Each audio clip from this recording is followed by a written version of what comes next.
Darkcast Network, the light shines brightest on our indie podcasts. As terrifying as the thought is, small children go missing all the time. But in most cases, they're quickly recovered. Kids can wander off, there can be miscommunications about where they're supposed to be. These issues are resolved and everyone goes on living their lives, just hugging their kids a little tighter. But sometimes, these cases that seem as though they'll come to a swift resolution don't. Such is the case of 4-year-old Codi Bigsby. Codi was reported missing on January 31st, 2022, when his father said he woke up and found his son's bed empty. A search immediately ensued, and police took Codi's father, Cory, down to the station for questioning.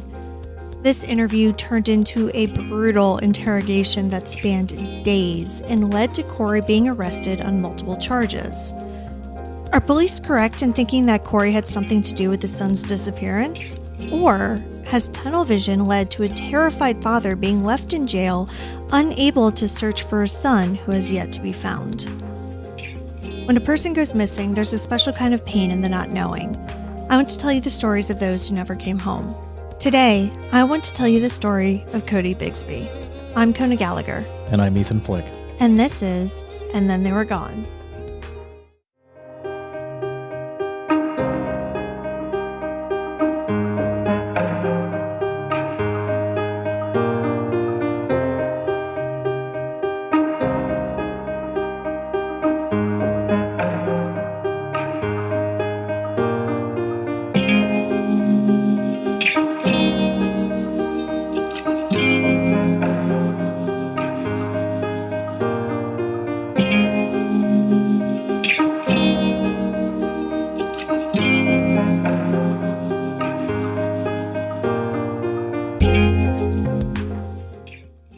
Welcome back, everyone. Welcome back. Though this is the second one in a row, I swear we're not only going to cover Virginia cases this season, but the 1-year anniversary of Codi's disappearance recently passed, so I wanted to cover the case in order to bring some renewed attention to it. I've been following this one since the beginning, but kept on thinking he was going to be found. So I held off. But a year later, Cory Bigsby is still in jail, and there have been few clues as to Codi's whereabouts. That's a terrifying thought, too. Being a father stuck in jail, if he is, in fact, innocent. Yeah. Like, not able to do anything to help search for his son. Like, that's absolutely terrifying. Yeah, we're going to talk a lot about what he was charged with, you know, the whole investigation, obviously. And it's interesting because this case is, on the surface, very similar to other ones that we've covered. I'm thinking Oakley Carlson and Orrin and Orson West, you know, particularly. But there are definitely some differences. So we're going to get into all of that. But before we get started, we have a few announcements to make. So the book is actually, as you're listening to this, now available. You can buy And Then They Were Gone, True Stories of Those Who Went Missing and Never Came Home on Amazon. Oh my God, that's amazing. Yes, it is a Kindle book, and it's free if you have a Kindle Unlimited subscription. If you are a Patreon member at any level, we will also give you a free copy. I'm just kind of still working on the logistics of that, but that'll happen here in the next couple of days. So if you'd like to actually physically buy a copy or use your Kindle Unlimited subscription, you can search for And Then They Were Gone, or just search for my name, which is very easy to search for because I am the only Kona Gallagher anywhere. So just look for that and you'll find it. But we'll also put the direct link into our show notes. So, yeah, that is there. Congratulations, babe. Thank you. I was so busy with my actual job today that I literally haven't posted about it.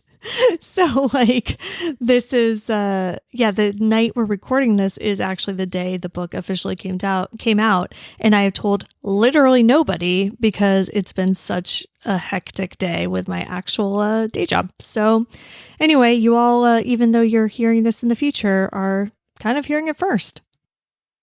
So yes, if you would like to get it, please do. And if you would like to leave a review, I would greatly appreciate it.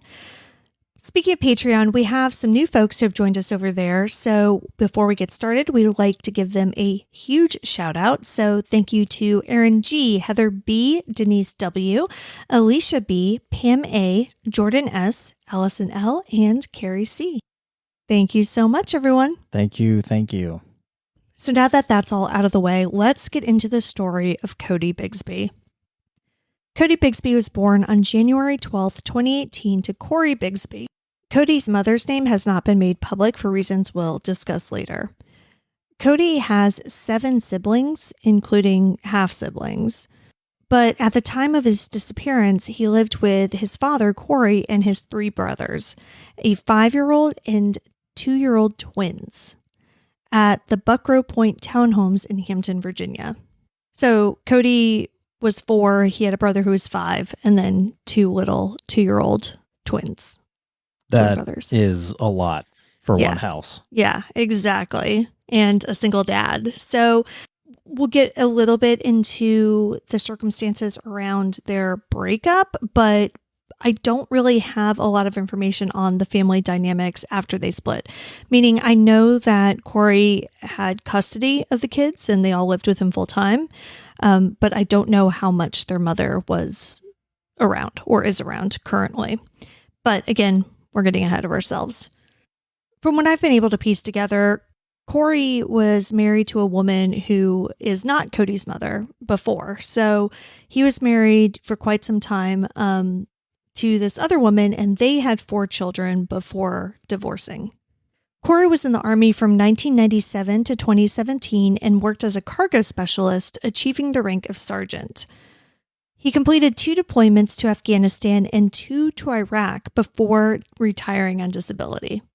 It appears as though he was stationed at Fort Campbell, as he and his first wife owned a home in neighboring Oak Grove, Kentucky, back around 2006. I'm not sure when Cory and his first wife split, or actually even if they ever got officially divorced, because later she was referred to as his estranged wife. But in any case, he eventually entered a new relationship and had 4 more children, including Codi. Okay, so this guy has 8 kids? 8 kids, yeah. Whoa. Yeah, and I don't know the ages of the older 4 kids, because again, they're not germane to this case. So like obviously people are trying to keep their privacy as much as possible. Yeah. But yeah, so 4 older kids and then the 4 who lived with Cory. On July 23rd, 2018, Cory was arrested for assault and battery on a family member. The complainant was his partner, and she was pregnant with Codi at the time. But the case was dropped in December of that year because she refused to continue to cooperate. Yeah, as is usually the case in an abusive relationship. Yeah, I mean, you see that a lot in domestic violence cases. And obviously we don't have any more details beyond that. So we have to kind of, these are all just assumptions. But yes, there was a charge that, the case was eventually dropped. Now, just a few months later, though, because that case was dropped in December, on February 9th of 2019, Cory was arrested again for the same offense. But that has weirdly never been reported in any of the news stories. So all of the news stories that I was able to find, a lot of them do mention this 2018 incident and said from the arrest record that it was between Cory and Codi's mother. She was pregnant with Codi at the time.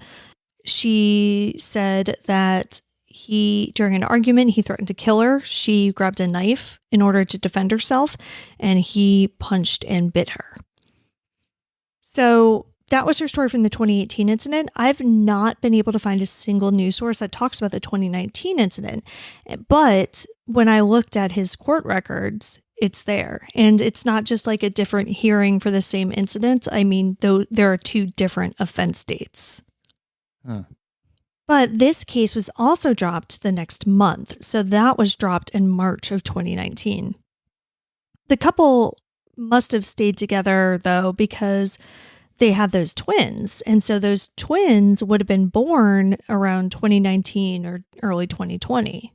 So after the twins were born, they soon split. And as I mentioned, Cory retained custody of those 4 children while their mother moved to Washington, D.C., which is what D.C. to Hampton is probably like 4 or 5 hours, right? Yeah, I guess it'd probably be about that. Yeah, like it's a solid drive regardless, but not, across the country or anything like that. Now, even though Cory did have these 2 assault charges, he wasn't convicted in either one, so he didn't have a criminal record at all. The only other court case I was able to find, court cases, I should say, involved speeding, like dude liked to drive fast and, driving on a suspended license, failure to obey highway signs, like all of that kind of stuff. The usual stupid shit. Exactly. And it was a bunch of it, but that's all it was, According to address records, Cory moved into the Hampton townhome on Ranelette Drive in early 2020. And after that, things remained pretty quiet. So it seems as though, early 2020, my guess is that's when he and Cody's mom split because, it seems like the twins were born, they moved, maybe this was his kind of post-divorce home or post split, because we're not sure that they were ever actually married. Yeah, exactly. Because in Virginia, marriages are not public record until either 20 or 25 years. So I don't know. So nobody knows that we're married? Yeah, that's true. I've told you that when I did our background checks, we are possible associates with each other, but we don't show up as married. Interesting. Between 2020 and January 31st, 2022, the Bigsby's lives were pretty uneventful. There were no arrests and no reports of any disturbances or anything of that nature that I could find, or that's been reported on. The development where the family lived, Buckrow Point, looks pretty nice from the photos online. So they're older 1, 2, and 3 bedroom townhome style apartments. So they're the kind that's really ugly on the outside, but nice and updated and well maintained on the inside. So I looked at their website, I looked at the floor plans and everything, and they're nice places. They have this amazing clubhouse, a really good clubhouse that has a kids play area, an office, and a fitness center.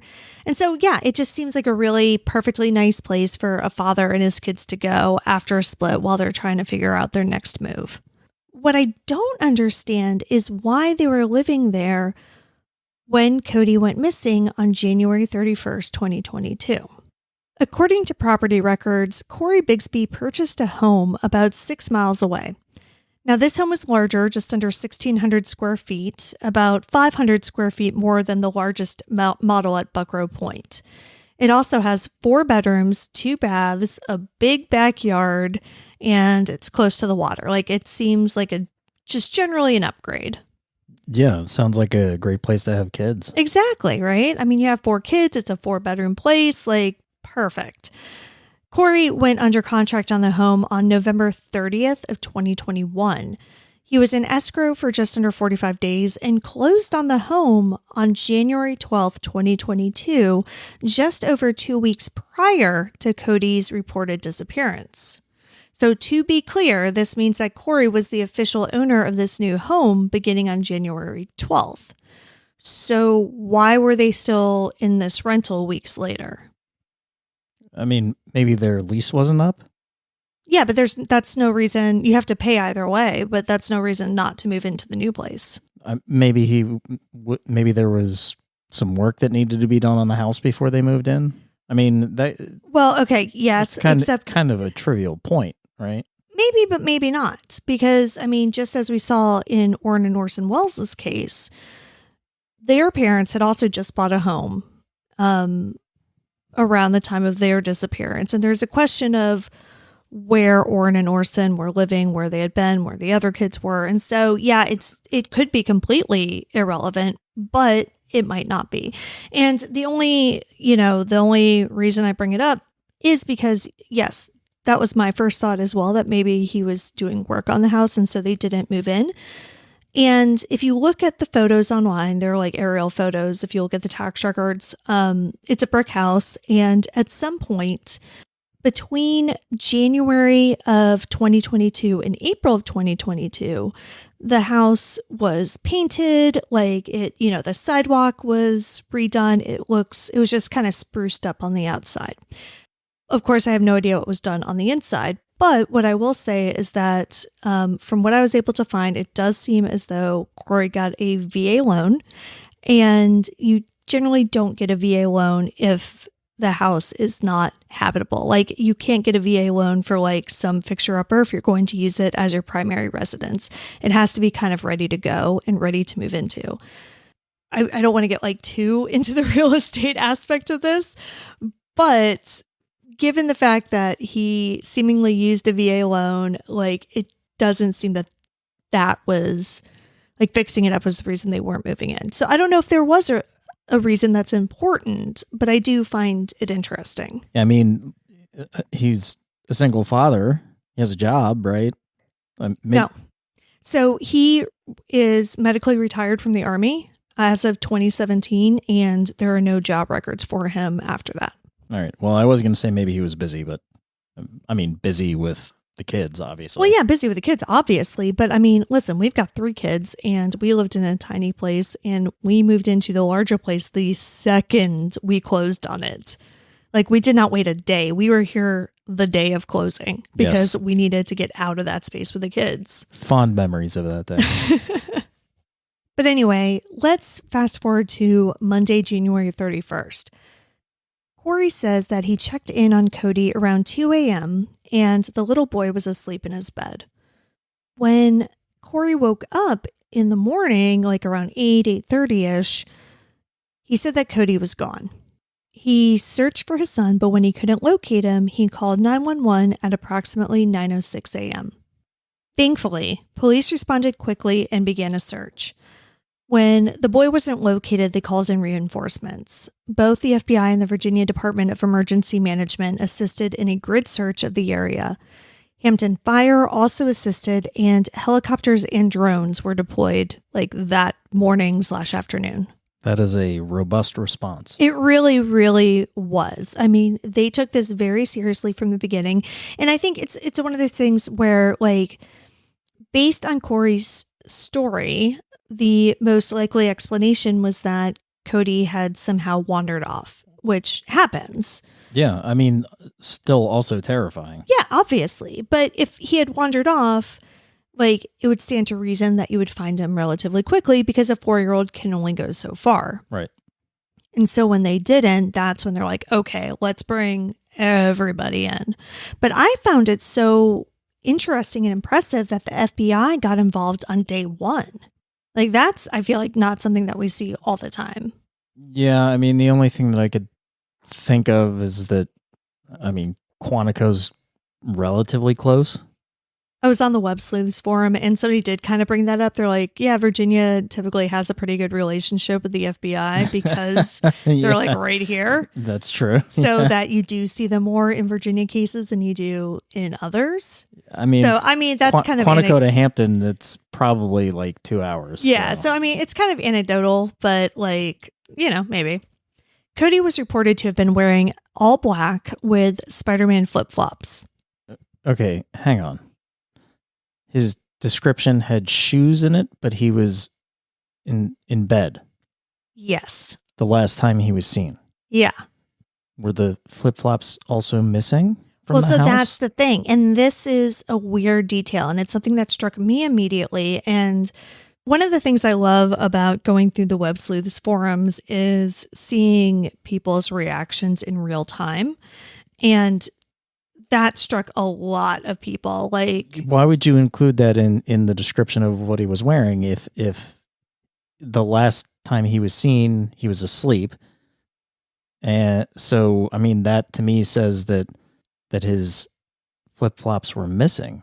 Right. So, yeah, it could mean that Cory or someone else realized the shoes were missing, like you said, not that they necessarily saw Codi wearing them. Right.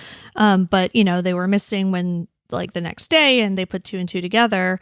But that is an interesting detail to consider because if Codi did decide to wander off for some reason, it would make sense that he would have put his shoes on. And flip-flops, yes, it's January 31st and it's cold, but like he's a 4-year-old four. kid and Yeah. he's just looking for something quick to put on. Yeah, like him putting on flip-flops makes total sense to me. Yeah.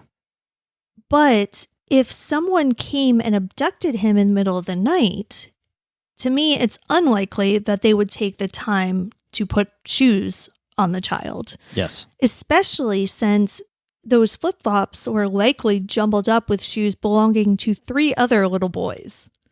Right. So like how, if you're just some random abductor who decides to take this one child out of 4, like, and you're also going to find the flip-flops that belong to him and take the time to put them on? That just doesn't make sense for it to be like a rando Right. coming into the house and targeting one. Mm-hmm. You said his older brother was 5? Mm-hmm. Like, why just take the 4-year-old? Yeah. Though several agencies were assisting in the search and local media was on the scene, an Amber Alert was not issued for Cody. Because there's no evidence of an abduction. Correct. Yeah. Virginia is one of the states that requires a belief by law enforcement that the child is in imminent danger of serious bodily injury or death, and that there's descriptive information about the child and their, abductor. So what they really want is a license plate number or some other description of the person who they believe took the child. So, there wasn't any evidence that anyone took Cody in particular. So an Amber Alert was not put out. Part of the reason, though, that the police didn't think they had enough evidence that Cody had been abducted could be because they were already starting to set their sights on Cory.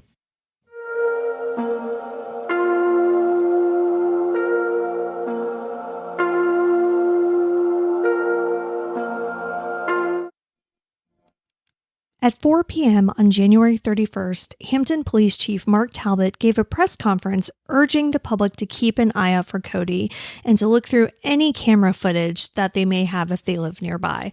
So, they wanted anybody who had a doorbell camera, any other sort of security system in the area to go through their footage and see if they saw anything.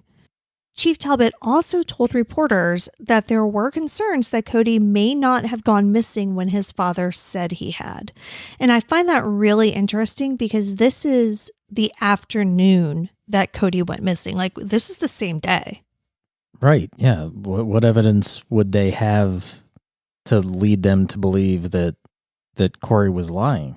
Well, I mean, obviously, he doesn't specifically of course not. say, but when reporter Brett Hall asked if there was reason to believe that Cody was in danger, Chief Talbot responded, quote, "They really want to find him," end quote. However, he also stated that both Cory and Cody's mother were cooperating with police and answering questions. At this point, it seems as though they had only spoken to Cody's mother by phone because she no longer lived in the area. Reporters also asked if there were signs of foul play at the home, but Chief Talbot said he could not comment on that.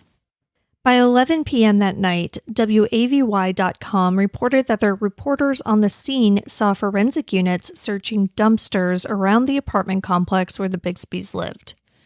Concern was, of course, growing as no trace of the 4-year-old had been found and temperatures were quickly dropping into the 30s. The next day, February 1st, searches resumed, and Cody's mom came into town to speak with police in person. Chief Talbot held another press conference and doubled down on the suspicions that he had, saying that the evidence they had left them with serious doubt about Cory's story about when Cody was last seen. He then asked the public to look at footage from Sunday, January 30th, which was the day before Cody was reported missing.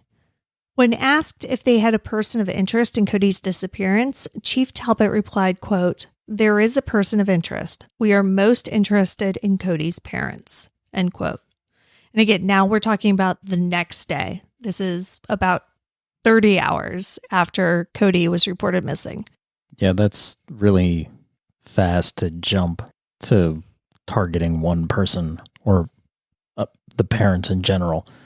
But we don't know what evidence there was. We don't Right. know what Cory's statement was. So Here, we're talking day one. This chief is coming out against the father who reported him missing.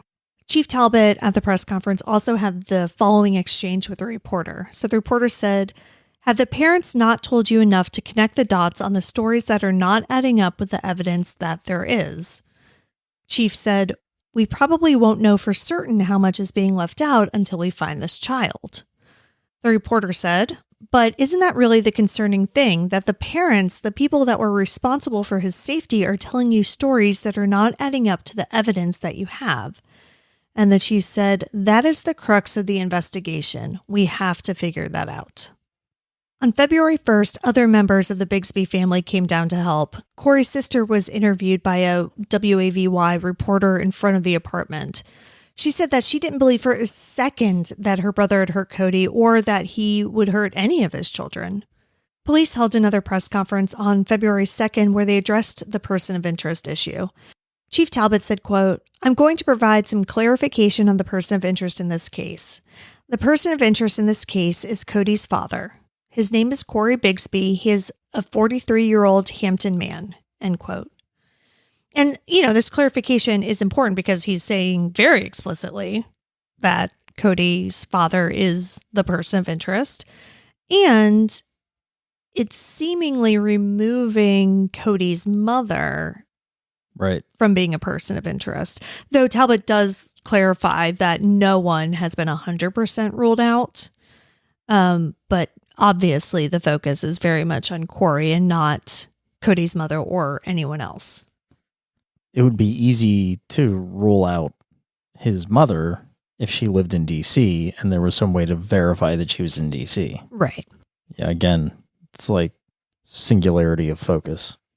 And speaking of which, here's where things start to get weird. So remember I said at the beginning that on January 31st, the day Cody went missing, Cory went down to the police station to answer some questions.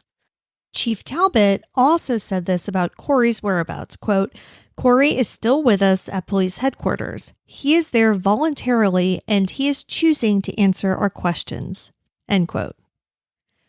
To be clear, he said this on February 2nd, 3 days after Cory went to the police station to answer questions.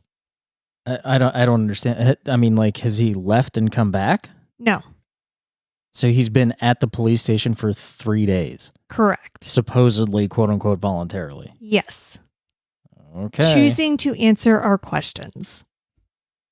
Okay. For 3 days.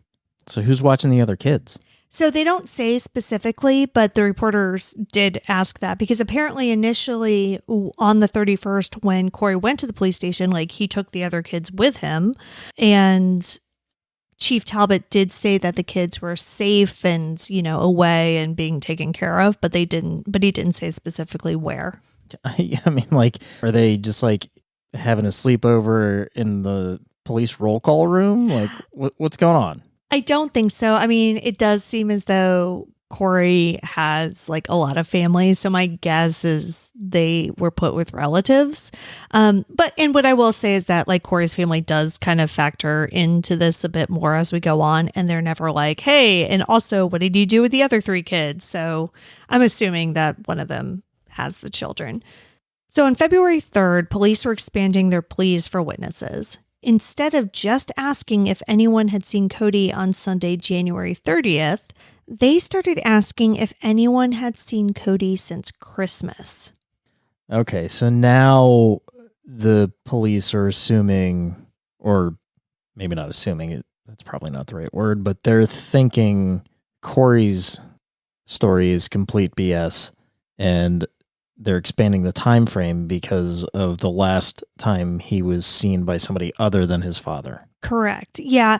So it wasn't clear whether people had, other witnesses other than his father had seen Cody on Christmas, or if there were photos of Cody on Christmas, with other people in them. It was something along those lines, though. So they were pretty positive that Cody was, alive and well and accounted for on Christmas.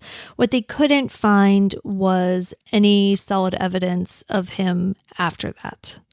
And again, that could mean nothing. That, like, he was 4, it was wintertime. Like, I don't think he was in preschool. Like, he wasn't going outside and playing. I mean, even if he was in preschool between Christmas and New Year's right, Eve, a lot of they'd that's be closed break. anyway. Yeah, exactly, right? So, like, the fact that nobody could definitively provide proof that they had seen him after Christmas doesn't necessarily mean that anything nefarious had happened, in that month period, basically. It could, but it's certainly not definitive. What I am wondering, though, is if at any point, probably on that first day, if police talked to the 5-year-old, the older brother. And I'm wondering if the reason why this all kind of got going so quickly and so forcefully is because the 5-year-old said something, something to the effect of, like, we haven't seen Cody in a long time, or Cody hasn't been here, or, something that made them believe that Cody hadn't gone missing that morning or the night before. Interesting theory. Yeah. And the main reason why I think that is because in the Oakley Carlson case, that got blown up because of her older sibling, who was a little bit older. She was like 7, I think. But she's the one, who said, like, Oakley is no more, Right. all of that kind of stuff. And that's what led people to realize that Oakley was missing. So I'm wondering if we have perhaps something similar in this situation. Anyway, I mean, this whole thing with them expanding, the timeline to Christmas doesn't look good for Codi Bigsby. But what also doesn't look good is that Hampton police allegedly also did not let him see his lawyer. Oh, violating his rights, huh? Yeah, attorney Jeffrey Ambrose was retained to represent Codi Bigsby by Cory's family. On February 3rd, now keep in mind, Cory has been there at the police department since January 31st.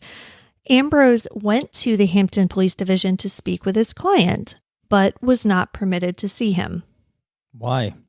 Because officers told him that Cory was still there voluntarily and had not requested an attorney. Ambrose told reporter Sarah Hammond, quote, "I'm concerned that because he has been there for so long and is not being told about the presence of counsel, that his presence may not be voluntary. We are simply not being given access to him so that we can confirm that." So again, like, he wants to get in and confirm that Cory has not asked for a lawyer.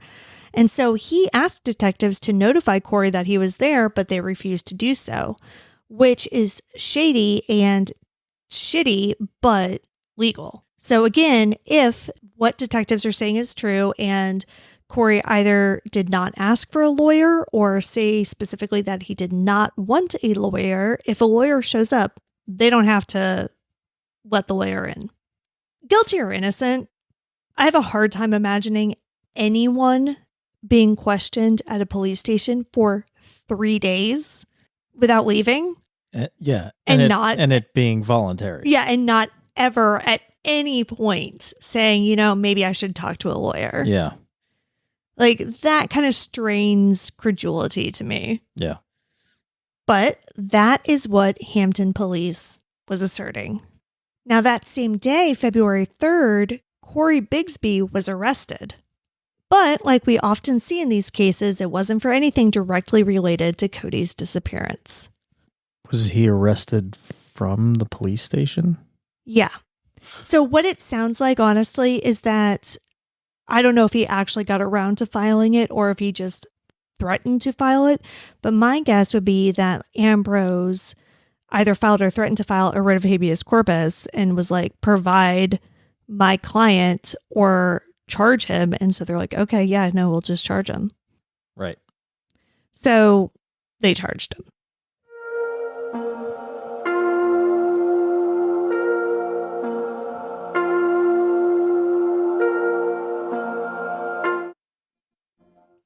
Codi Bigsby was arrested on 7 counts of felony child neglect. According to the arrest warrant, quote, Bigsby confessed to leaving the children alone for over 3 hours on December 13th, 2021, so he could go buy a vehicle in Norfolk. The 3 youngest children were left home alone during this transaction. The children were left without a means or ability to communicate emergency services. So what that ending part basically means is that, he doesn't have a landline, which a lot of people don't have, so the kids were not able to call 911. This also means that the 5-year-old was not there, and it's not said where he was, if he was with Cory or somewhere else. But on this day, it was Codi and the 2 twin 2-year-olds who were left home alone. Cory allegedly told detectives that he did this because the 4 children were too much of a burden to take with him when he left the home. So he left the youngest 3 by themselves? I guess, like I said, I don't know if he had the 5-year-old with him or not. But yeah. A similar situation also occurred allegedly on January 25th, just under a week before Codi was reported missing.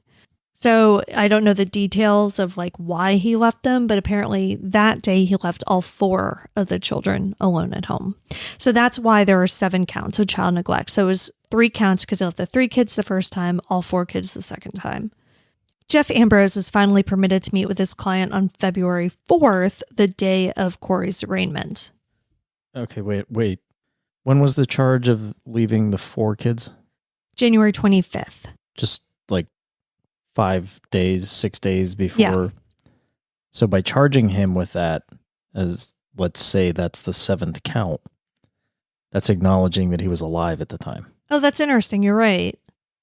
Yeah, because it can't both be true. It can't be he disappeared right after Christmas. Yeah, previous to January 25th, if he's also charged with leaving him alone on January 25th. Yeah, I mean, that's a good point. It seems honestly like they were just throwing anything to the wall to see what would stick. Yeah, sure. But yeah, no, that's just something a good to keep point in the back of your mind. So Jeff Ambrose was finally permitted to meet with his client on February 4th, the day of Cory's arraignment.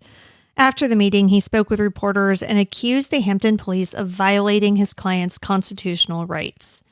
He said that Cory was not actually at police headquarters voluntarily for 4 days.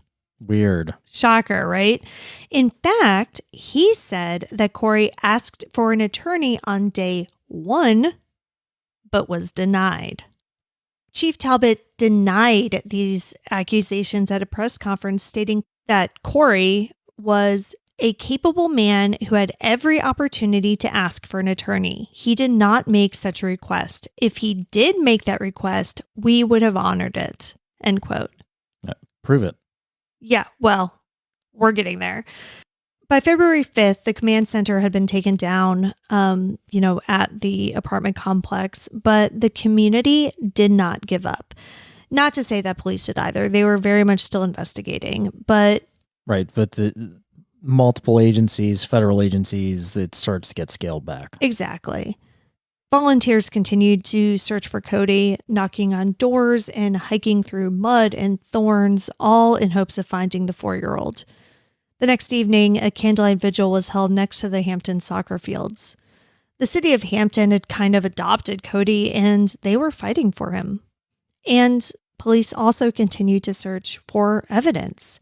They went back to the apartment and removed several bags filled with evidence. They also stated to reporters that the FBI had provided them with a great deal of forensic evidence for them to sift through. Of course, we don't have, any more specifics. Right. Codi Bigsby had a bond hearing on February 8th. His attorney, Jeff Ambrose, pointed to Cory's military record, his clean criminal record, and willingness to adhere to house arrest and electronic monitoring, all as reasons he should be granted bond. Cory's first wife and mother of his 4 older children also took the stand to advocate for his release on bond. However, the Commonwealth's attorney did bring up that while Bigsby had been honorably discharged from the Army, he had been convicted of going AWOL. Now, I should point out that convicted is the word that the attorney used. So I've read that AWOL is Article 86 of the UCMJ, the Uniform Code of Military Justice, and is not as serious as Article 87, which is desertion. So as such, AWOL is usually taken to NJP or non-judicial punishment, meaning that he was not technically convicted as he likely did not receive a court-martial. And that makes sense because this whole AWOL thing really took Cory's lawyer by surprise at the hearing, which is not something that you want to have happen as a defense attorney. But he later told reporters, he's like, I asked him if he had any convictions and he said no. And I just think that he didn't think about that because it wasn't an actual conviction. Yeah. And I mean, even if it was some sort of conviction, it wasn't a criminal conviction. Right. And it wasn't even like a court-martial, So right. It wasn't civil or like military. And, like you said, he was honorably discharged. I mean, that's true regardless. And so, yeah, it was definitely a little bit of an embarrassing moment in court, but it doesn't necessarily say that Cory was lying about anything either. But the Commonwealth's attorney also stated that releasing Cory from jail would give him the opportunity to obstruct law enforcement from finding Cody's body. So those are the two main tenets of the argument against granting him bond, that he is a flight risk because he has this history of going AWOL, and they believed that he would, hide the body better or hinder the investigation in some other way were he to be released. The judge denied bond. Ambrose wasn't done, though. He immediately filed an appeal in hopes of getting his second bond hearing.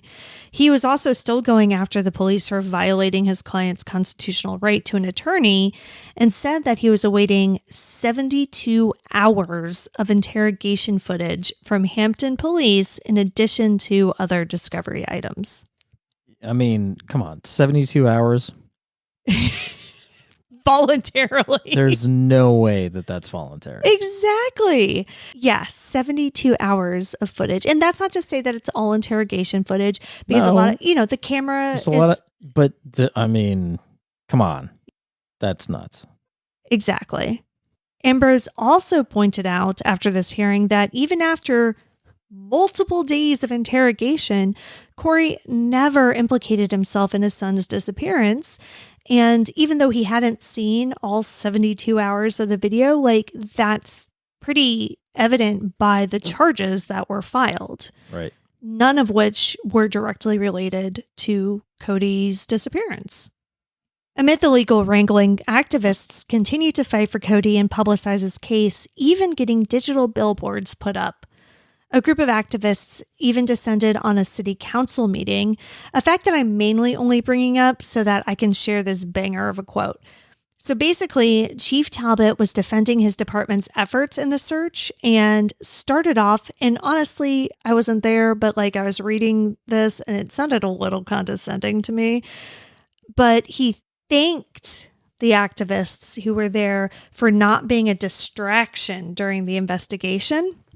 Citizen volunteers have been on the ground since day one searching for this little boy. And so for him to thank them for not being a distraction, does strike me as a little condescending. Yeah, for sure. So it obviously did not sit well with people who were there. And one of the organizers, Jafari Jones, replied, quote, "Y'all want to sit here and call somebody a distraction? This is a distraction. Get your hands off me, pretty boy," end quote. And I just really enjoyed that very much. And he was speaking to the officers who were escorting him out of the council meeting. And the article that I read said that he was saying this while he continued to yell expletives into his bullhorn. Perfect. So big fan of Jafari Jones. But I do have to say that compared to the vast majority of cases we've covered, Hampton PD did a much better job searching for Cody than what we usually see. I mean, the fact that they took it seriously from the very beginning, that they involved other agencies from the very beginning, that they set up the command center, they did the grid searches, they kept on expanding outward, they really started interviewing people and figuring out where they should be focusing their search. Like the actual search for Cody itself, I think it's really hard to find fault with how they handled that. How they handled Cory and everything else, that to me is kind of a different story. Because the treatment of Codi Bigsby leaves me with a lot of concerns. And that's kind of evidenced by this quote from Chief Talbot from that same council meeting where he said, quote, "We followed the evidence from day one. It was very clear to us the evidence about what likely occurred has been very clear. There is little about this that has been mysterious," end quote. I mean, so if they have a quote unquote smoking gun, I just don't see where.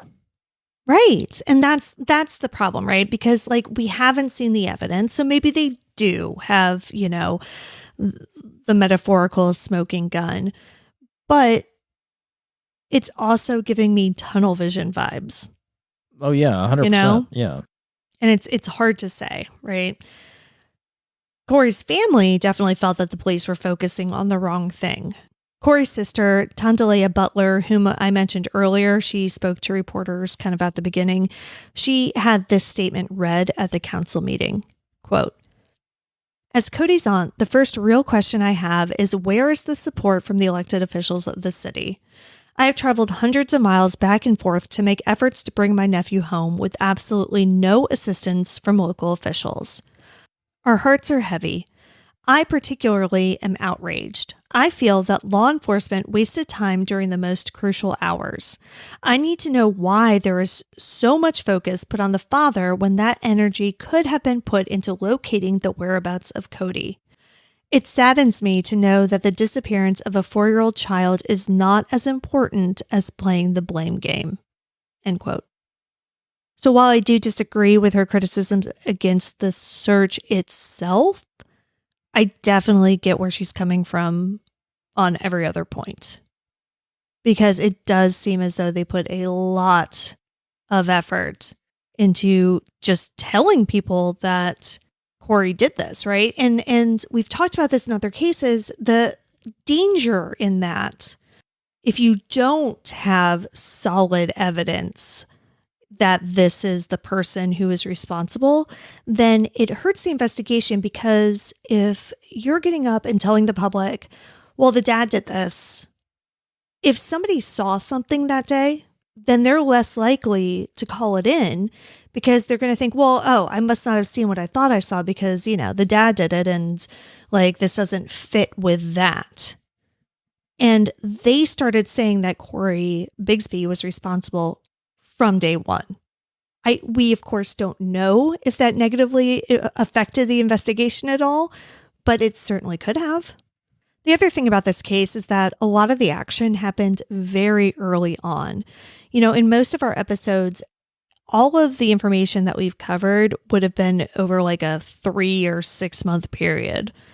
But in Cody's case, this all took place in about a week and a half.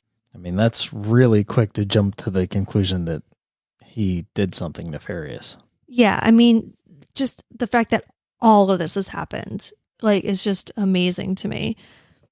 So even so, this was a very short period of time. One of the main questions people kept on asking was, where is Cody's mother? We knew that she had spoken to police and had been basically cleared, but she hadn't made any public statements nor come to any of the searches or vigils, at least as far as anyone was aware. On February 10th, 11 days after her son was reported missing, she released a statement. It read, quote, "At this present time, I do not wish to take part in any telephone, television, or social media interviews. My reluctance is based on the upcoming trial, and the questions asked are questions that will be addressed in court. In addition, I have been advised by legal counsel not to address the public. However, I would like to speak to the support of the community. I sincerely appreciate all the volunteers, rescue workers, police, FBI, news reporters, the community at large, family, friends, and everyone who is showing love and support for Cody. It truly warms my heart. I'm praying for the safe return of my baby boy, Cody. I hope the public and the community understand and respect my position during this tragic time. End quote. That's heavy. Yeah, I mean, it's tough because you get it, because she must have been bombarded by media and, just random people asking her questions and wanting statements and wanting information. If she truly wasn't around and hadn't been around and had nothing she could offer the investigation, I get why she would just want to kind of not be thrust into the limelight and not talk about things that she would possibly have to talk about in a future trial, right? Because, we talk about the assault charge, which I'm sure will probably come up in the trial. There could still be some residual fear. There could be a lot of things going on. And I think a lot of people were very quick to judge her even after this statement. Saying that they thought it was weird that she wasn't doing more for her son, but she was just in a tough place. Just 2 days later, though, it appeared as though there may have been a devastating discovery. Hampton police were searching an area behind the apartments where Cody was last seen. Volunteers on the scene called after they found a child's jacket size 4T on the ground near tire tracks. Though it apparently took several hours for police to arrive, when they did come, they searched and later brought in forensics and canines to assist. Now, I've read, and this part is not confirmed, because this was definitely an area that was very near the apartment and it was searched, but it was near water. And so one of the theories is that when Cody went missing, it was high tide. When the jacket was found, it was low tide. And so they think that the jacket was actually in the water and it kind of washed up when it was found. But again, that part's unconfirmed. Not sure. So are they thinking that he might have gotten caught in the high tide? Maybe, or maybe he was disposed of in the water, or his belongings were, or something of that nature. But again, the jacket could just be random and not related to him at all. Around the same time, 2 separate sets of bones were also discovered by searchers. Human or? Thankfully not. Okay. Yeah, neither turned out to be human, but it was scary, because again, like I said, I've been following this since the beginning, especially all these early searches. And I remember when the jacket was found, and I remember when bones were found. And it's every time something like this happened, there was this sense of okay, this is it. And, it wasn't. So yeah, we know the bones, not human, not related, but the jacket, on the other hand, does remain undetermined. Then on Valentine's Day, there was another bombshell. So if you'll recall, Chief Talbot made that extremely confident statement about how Cory was a grown man and he knew that he could ask for an attorney. And if he had, they would have given him one. So, and Talbot got really testy because there were people who kept on questioning him about this at different press release or at different press conferences and things. And he would get very snippy with them about it. He had an attitude we would never, how dare you? Yeah, so on Valentine's Day, he had to come out and say that was not the case, that he maybe had asked for a lawyer, which of course, given the fact that he was there for 4 days is not surprising. So in this press conference on Valentine's Day, Chief Talbot said that police, quote, mishandled Cory's right to legal counsel. Okay, that's interesting. So now he's saying that they mishandled it. Mm-hmm. He said that, quote, there was a heated back and forth, end quote, and that Cory twice, quote, indicated that he wanted to have legal counsel with him, end quote. His request, however, was ignored, and investigators questioned him for another 2.5 days without a lawyer. And then had the fucking audacity when the lawyer showed up to say, no, sorry, you can't come in. He never asked for you. Because a lawyer is like a vampire, you have to invite them in. Yeah. Right. I honestly believe that Chief Talbot did not think that the detectives were this fucking stupid. Clearly, he was wrong.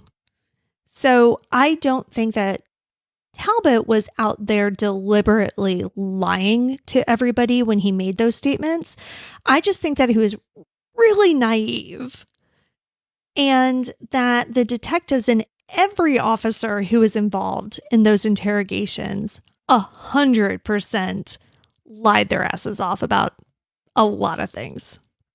So these officers really had no plausible deniability, like the ones who are actually there. I told you that after his bond was denied, Cory's lawyer requested a second bond hearing, and that was granted and scheduled for February 25th, but it was continued in order to give Ambrose time to review the video of the interrogation. So all of this is coming out. Chief Talbot's making this statement because they spent the previous weekend, the police, going through the 72 hours of video themselves. Right. And that's when he realized, oh shit, he did actually ask for counsel. Yeah. But at this point, Cory's lawyer still hasn't seen any of it. So all of these statements are still just coming from the police. So he got the continuance for the second bond hearing. But as it turns out, unfortunately for the defense, though, it seems as though the statements Cory made on which the neglect charges are based occurred prior to him requesting an attorney. Oh my God.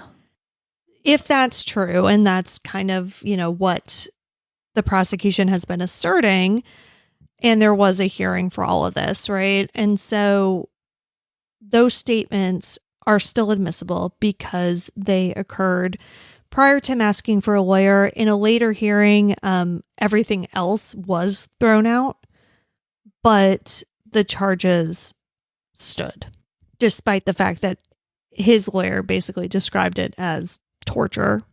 But, apparently he made these statements early on so it didn't matter. Yeah, so the hearing where they actually decided this happened on April 5th.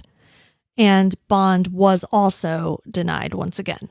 Everything after the, statements he made that the charges were based on was thrown out, and bond was denied.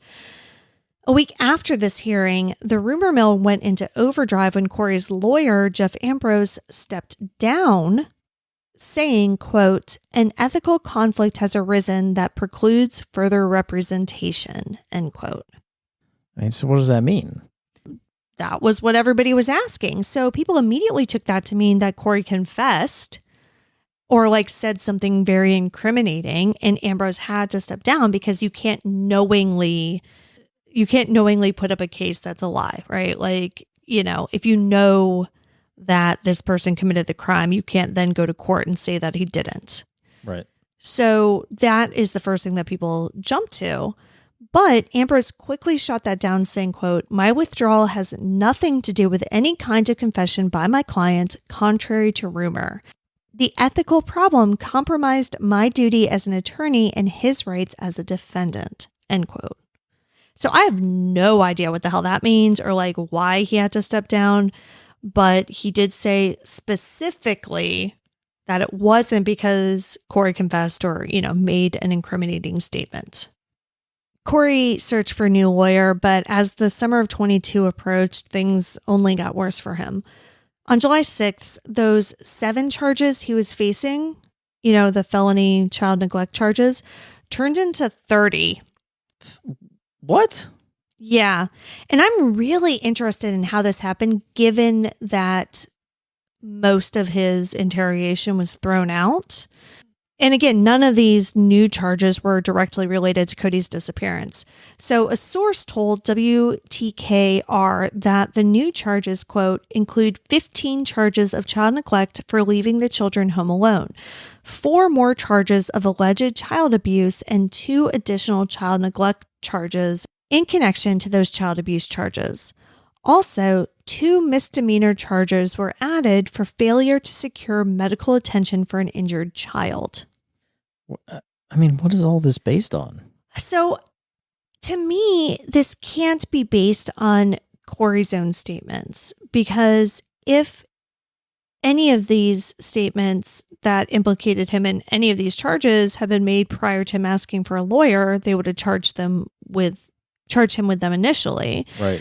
And everything else got thrown out. So this can't be because of him. This has to be because of other evidence, like outside witnesses, outside statements, outside proof, like things, I could see it almost like financial records, right? Like financial records showing him in one place and his children not with him, or, Sure. something along those lines, maybe.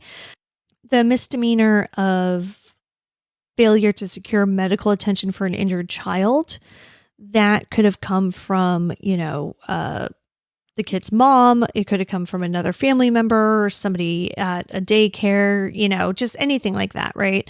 So I can see, because this is the summer, this is July, so they've had half a year to talk to people and to get all the dirt, right? And so I'm thinking that's where this stuff came from. That's not to say, that it's true, that it's false. We have no idea how credible any of this is, but I think that's what it is. Right. Instead of the 2 instances of leaving his young children home alone with which he was initially charged, the new indictment cited 7 separate occasions and said that they were left home long enough for it to be considered, quote, a reckless disregard for human life, end quote. Ouch. In my day, we called that the 80s, but yes, I'm not trying to make light of it. I just remember all the times that I was left home alone when I was 4. Yeah, I mean, same. But yes, don't do that. During this court appearance, for when he was indicted on these new charges, Cory's bond was also denied for a 5th time, and it was determined that he was heading to trial. So yes, all of this looks really bad, and I honestly can't think of a plausible explanation for Cody going missing that doesn't involve his father in some way. But I'm also really concerned about prosecutorial overreach in this case. Once again, none of these charges have anything to do with Cody's disappearance, at least, not directly. But if convicted, Cory could face up to 162 years in prison. And this is just for the existing charges? Yes, this has nothing to do with Cody's disappearance. And you think of all of the cases that you hear in the news of rapists and murderers going free after short periods of time. And then this guy, regardless of what you think about his role in Cody's disappearance, because he's not charged with that, they're trying to give him 162 years for this. Cory's new attorney, Amina Matheny Willard, called the indictments, quote, absolute nonsense, end quote. She released a powerful statement in defense of her client saying, quote, today the Hampton Commonwealth's attorney announced a 30-count indictment against Codi Bigsby. The law enforcement cover-up in this case is shocking, and the result is a desperate father sitting in jail while his son is missing. Because the Commonwealth's attorney knows that Cory is innocent, he cannot indict Cory for the disappearance of Codi Bigsby because he is innocent. They locked him up, deprived him of a lawyer, and tortured him in an effort to secure a confession. They soon realized a combat veteran turned innocent father doesn't break, and he doesn't confess to a crime he didn't commit. When police realized Cory was innocent, they should have moved on to other potential suspects. Instead, law enforcement doubled down. Our criminal justice system's history is littered with cases like this, where the ends justify the means to arrogant police and prosecutors. As we see in case after case where corrupt police were able to obtain forced confession, the state was wrong. The Commonwealth is likewise wrong here, and in this case, Cory Bigsby withstood their torture techniques and refused to confess to a crime he didn't commit. Today's indictments carry one clear message. Cory Bigsby had nothing to do with Cody's disappearance, and the Commonwealth's failure to make a case is an admission to this fact. The indictments at hand are absolute nonsense. The allegations against Cory could be made against any busy and struggling parent, as it seems the Commonwealth's attorney must be reminded that not everyone has a disposable income with which to hire daycare or an au pair. The Commonwealth is desperate to convict Cory of something, anything, because they know that Mr. Bigsby will be filing complex federal litigation against the city to hold them accountable for their horrific conduct in this case. This case is not a prosecution. It's a modern-day lynching. Mr. Bigsby looks forward to his day in court. End quote. Like, that's a fucking statement. Right? Like, again, whatever you believe about Cory's guilt or innocence, that's a damn good lawyer. Amina Matheny Willard is her name, by the way. In case I need it. I'm just saying, like, I just want everybody to know, like, it's really interesting because we don't know what evidence the police supposedly have. And yes, common sense does say that he's involved in his son's disappearance, but the way that police and prosecutors have handled this in terms of Cory does seem insane to me. I mean, you're absolutely right. They didn't look at anybody else. They just went straight for him. And went for him hard. Yeah. I mean, listen, we talked about, again, Oakley Carlson. We talked about, like, Jordan Bowers. And I even made light of the fact that she was released from jail and then was immediately rearrested on identity theft charges, because I do think that that's, like, kind of funny. But this is not that. They kept them in jail so they can build a case, and, they were charges, they were legitimate, whatever. And I'm not saying that these are not legitimate charges, but we're talking 162 years, and we're talking 4 days of an unconstitutional interrogation in which he did not confess to anything. So I very much get where she's coming from. And yes, like, her job is to defend Cory Bigsby zealously, and she's definitely doing that.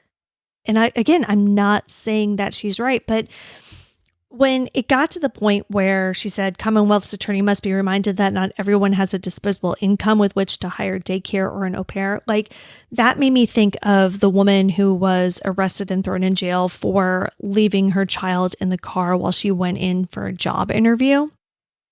Yes.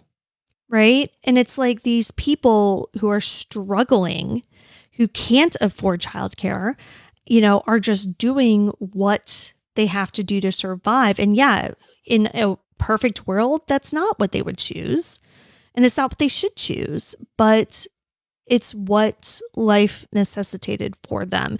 And again, this is not me coming here defending Cory Bigsby, because I don't believe that he's necessarily innocent, but I don't believe that he's necessarily guilty either. Like, I don't have a good sense of his guilt or innocence like I do in some of the other cases. Well, yeah, it's hard to make a judgment on something like this when the information that's being released is so limited. Yeah. I mean, so yeah, you have this police department that admits that they fucked up with his interrogation, but then it's cumbersome on when he actually asked for counsel and all this other stuff. But I mean, they're really tight-lipped about all this. So we have no idea what he said during the interrogation. Yes, exactly. And it makes sense that they're tight-lipped about it, and that's good for their case, for, whatever. Yeah. But yeah, it is hard, right? Like, it's a difficult situation. So shortly after this indictment, Cory's family spoke out and said that Cory wasn't the villain he was being made out to be by the police and the media, and compared the Hampton Police Department's treatment of him to kidnapping, which 4 days, I have a hard time arguing with that characterization. Yeah.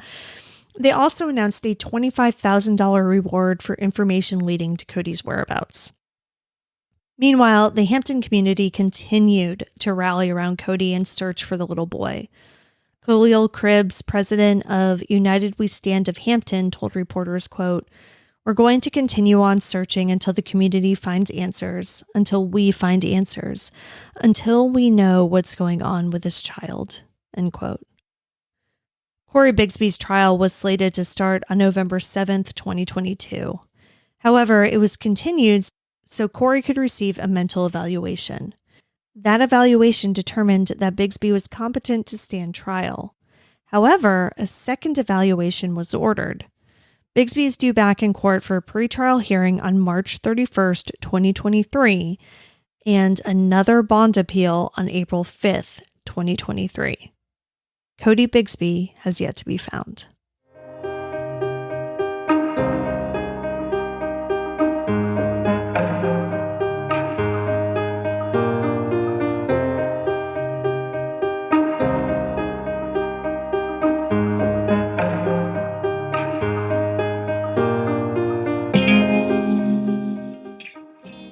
Codi Bigsby has been missing from Hampton, Virginia since January 31st, 2022. He is a black male with brown hair and brown eyes. At the time of his disappearance, he was approximately 3 feet tall and 60 pounds. He was 4 years old when he went missing. He would be 5 today.